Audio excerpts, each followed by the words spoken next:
पे। ये दो टूल मैंने आपको दिखाए। अब चलते चलते अब चैट जीपीटी पे, क्योंकि बहुत सारे लोग चैट जीपीटी की बात करते हैं। अब चैट जीपीटी पे मैंने कुछ क्वेश्चंस डाले। मैंने कहा ना आपको कि इंफॉर्मेशन निकालना आना चाहिए, कि इंफॉर्मेशन कैसे निकालते हैं। तो मैंने हिंदी में इससे क्वेश्चन किए ताकि आप लोगों को सबको समझ आए। मैंने कॉन्ट्रैक्ट एड्रेस डाला।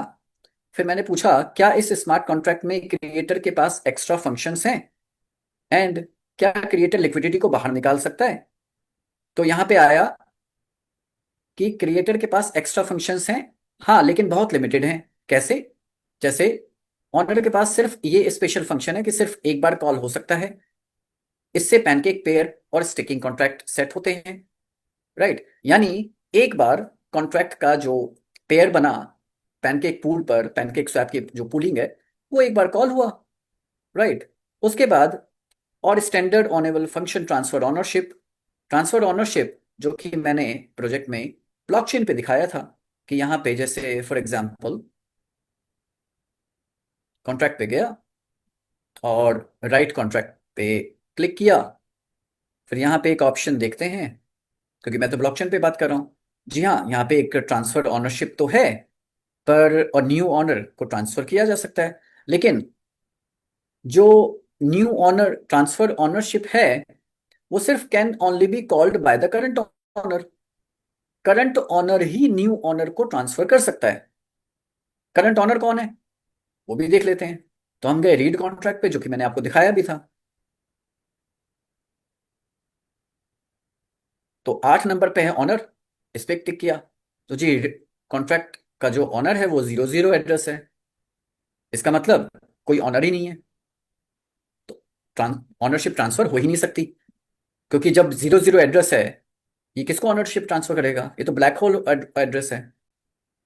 दैट मीन्स कॉन्ट्रैक्ट का, प्रोजेक्ट का कोई ऑनर है ही नहीं। राइट, तो चलिए, तो ये भी सही इंफॉर्मेशन चैट जीपीटी दे 100% ये जरूरी नहीं है। अच्छा, क्या क्रिएटर लिक्विडिटी बाहर निकाल सकता है? इस कॉन्ट्रैक्ट के अंदर कोई लिक्विडिटी विड्रॉल फंक्शन नहीं है। चलिए, बहुत अच्छी बात है। मुझे कोई फंक्शन नहीं मिला जो एलपी टोकन्स ट्रांसफर करे, या लिक्विडिटी को रिमूव कर दे, या पैनकेक राउटर के थ्रू लिक्विडिटी विड्रॉ करे। ऐसा कोई फंक्शन मिला नहीं चैट जीपीटी को।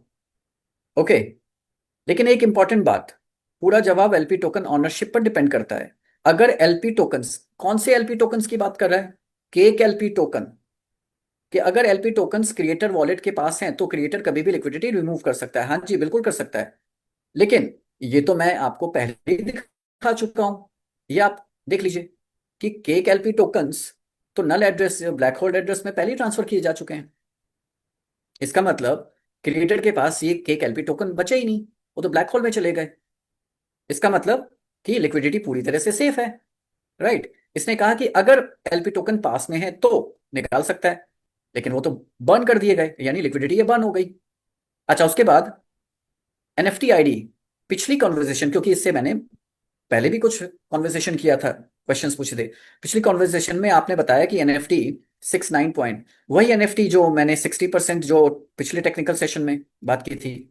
तो यहां पे लिखा है इसने कि सिर्फ एनएफटी कॉन्ट्रैक्ट के पास होना ऑटोमेटिक लिक्विडिटी विड्रॉ पावर नहीं देता।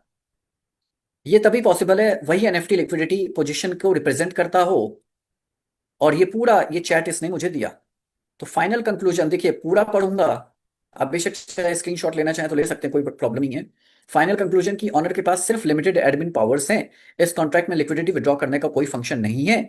अगर एनएफटी, कौन सी एनएफटी? ये आईडी कॉन्ट्रैक्ट के पास भी है तो भी इस कोड के हिसाब से उस एनएफटी से लिक्विडिटी रिमूव करने का फंक्शन मौजूद नहीं है। अगर आप 100% कंफर्म करना चाहते हैं कि एनएफटी से लिक्विडिटी कभी भी निकल सकती है या नहीं, तो मुझे इस लिक्विडिटी के एनएफटी का कॉन्ट्रैक्ट एड्रेस दीजिए, लिक्विडिटी मैनेजर कॉन्ट्रैक्ट भी भेज दीजिए। मैं दोनों को कॉन्ट्रैक्ट को क्रॉस चेक करके, तो मैंने इसका, अब ये थोड़ा सा टेक्निकल है देखिए। अब ये इंफॉर्मेशन आपके पास नहीं होगी। अब थोड़ा सा टेक्निकली हूँ साउंड, तो मैंने जो जो उसकी रिक्वायरमेंट थी मैं देता चला गया। ये एनएफटी का कॉन्ट्रैक्ट एड्रेस है, कॉन्ट्रैक्ट एड्रेस, वॉलेट एड्रेस नहीं। तो कॉन्ट्रैक्ट एड्रेस के हिसाब से, कि यहाँ पे इसने बताया कि इसका मतलब कि एनएफटी ये V3 लिक्विडिटी पोजीशन है, जो एड्रेस का ऑनर है। और इंक्रीज डिक्रीज, यानी देखिए, जो एड्रेस इस एनएफटी का ऑनर है वही उस पोजीशन के लिक्विडिटी को इंक्रीज डिक्रीज, कलेक्ट फीस और बर्न कर सकता है। एनएफटी का ऑनर कौन है? एनएफटी का ऑनर, मैंने आपको बताया था कि एनएफटी ऑलरेडी कॉन्ट्रैक्ट में ट्रांसफर की जा सकती है। तो यहां पे लिखा है कि अब फाइनली, इसलिए मेरी एनालिसिस ये है, एनएफटी लिक्विडिटी को रिप्रेजेंट करता है। एनएफटी अगर स्मार्ट कॉन्ट्रैक्ट के पास है तो ऑनरशिप कॉन्ट्रैक्ट के पास है, कॉन्ट्रैक्ट के पास, ठीक है। लेकिन आपके अपलोड किए गए स्मार्ट कॉन्ट्रैक्ट में ऐसा कोई फंक्शन नहीं है जो उस एनएफटी को का यूज करके लिक्विडिटी रिमूव कर सके। फाइनली इसने अपना क्या फाइंडिंग बताया कि कॉन्ट्रैक्ट में ऐसा कोई फंक्शन नहीं है कि एनएफटी को यूज करके लिक्विडिटी को रिमूव कर किया जा सके। करंट कोड के हिसाब से क्रिएटर लिक्विडिटी नहीं निकाल सकता, चाहे एनएफटी कॉन्ट्रैक्ट के पास ही क्यों ना हो, जब तक कोई दूसरा कॉन्ट्रैक्ट या अपग्रेड मैकेनिज्म इन्वॉल्व ना हो। तो अपग्रेड मैकेनिज्म कोई है नहीं, राइट।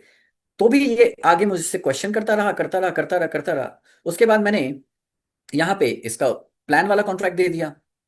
ओके, तो ये पूरा मैंने इसको डिटेल्ड पूरा दिया। ओके, ये पूरा कॉन्वर्सेशन। तो यहां पे इसने फाइनली बाइट कोड भी मांगने लगा, तो बाइट कोड भी दे दिया मैंने। तो फाइनली इसने क्या बताया कि लिक्विडिटी रग पूल का रिस्क नहीं है, इस कॉन्ट्रैक्ट के थ्रू क्रिएटर लिक्विडिटी मूव नहीं कर सकता। रीजन कि कोई लिक्विडिटी डिक्रीज लिक्विडिटी कॉल नहीं है, यानी लिक्विडिटी को घटाया नहीं जा सकता। कोई कलेक्ट भी नहीं कर सकता, यानी उसका कोई कॉल स्मार्ट कॉन्ट्रैक्ट से नहीं किया जा सकता। कोई स्पेशल फंक्शन नहीं है, ठीक है।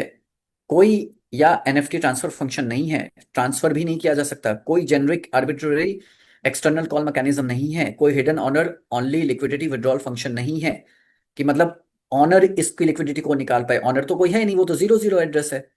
ऑनर के पास सिर्फ लिमिटेड एडमिन फंक्शन है। अच्छा, कौन से ऑनर की बात कर रहा है ये ऑनर? ये वाला है। 1 सेकेंड, मैं वापस से दिखा देता हूं। ये देखिए, ये 0 0 एड्रेस। कहने का मतलब कि अगर आपको एआई टूल का सही से इस्तेमाल करना आता है, तब उससे सही और सटीक जानकारी आप निकाल सकते हैं। जैसे वही चैट जीपीटी आप लोगों ने यूज किया होगा, कॉन्ट्रैक्ट डाला होगा, और मैंने वही चैट जीपीटी आपके सामने कॉन्वर्जेशन ऑलरेडी एडवांस में कल ही करके रख लिया था। तो ये सारी इंफॉर्मेशन मैंने सेम चैट जीपीटी, मेरा अपना घर का बनाया हुआ चैट जीपीटी थोड़ी है कि भैया वो चैट जीपीटी आपको अगर अलग इंफॉर्मेशन देगा, मुझे अलग।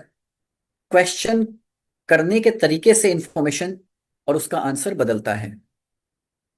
उसने मुझसे टेक्निकल रिक्वायरमेंट्स वो पूछता चला गया। अच्छा, चैट जीपीटी बहुत लेंदी कॉन्वर्सेशन करता है आपके साथ में, आपको हर एक क्वेश्चन के बाद खुद ही इतने ऑप्शंस देता है, मतलब वो कॉन्वर्सेशन नेवर एंडिंग चलती चली जाती है। मतलब जितना चाहें उससे आप घंटों एक सेम टॉपिक पे बात कर सकते हैं। इतना दिमाग तो किसी के पास नहीं होगा फिर, और इतना समय भी नहीं होगा।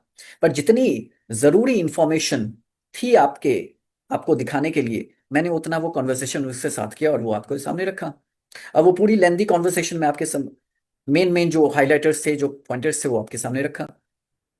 अब आवेग वाला टूल भी, गो टर्मिनल वाला टूल भी, एआई टूल सटीक इंफॉर्मेशन कुछ हद तक सही दे रहे हैं और कुछ जगह बिल्कुल गलत दे रहे हैं। तो प्रोजेक्ट जेन्युइन है या नहीं, प्रोजेक्ट डिसेंट्रलाइज्ड है या नहीं, इसकी सटीक जानकारी ब्लॉकचेन की ट्रांजैक्शन से पता चलती है दोस्तों। और मैंने हमेशा जड़ पर बात की है, रूट्स पर। मैंने आपको इधर उधर नहीं घुमाया कि मैं एआई टूल्स पर लेके जाऊं। मैंने डेक्स स्क्रीनर पे ज्यादा बात की, लेकिन डेक्स स्क्रीनर पर भी मैंने आपको सही सटीक इंफॉर्मेशन देने की कोशिश की, जहां पर मैं उसमें भी ब्लॉकचेन को जरूर शामिल करता हूं, उसकी ट्रांजेक्शन को जरूर शामिल करता हूं।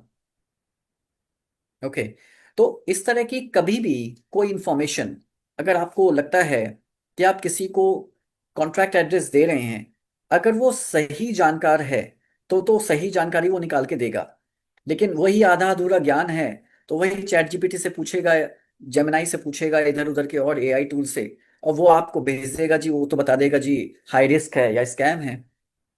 आप पूछेंगे जी डेली 1% कैसे दे रहा है, नहीं, चैट जीपीटी कहेगा नहीं नहीं, ये तो पॉसिबल नहीं है। आपने मैकेनिज्म तो बताया नहीं उसको।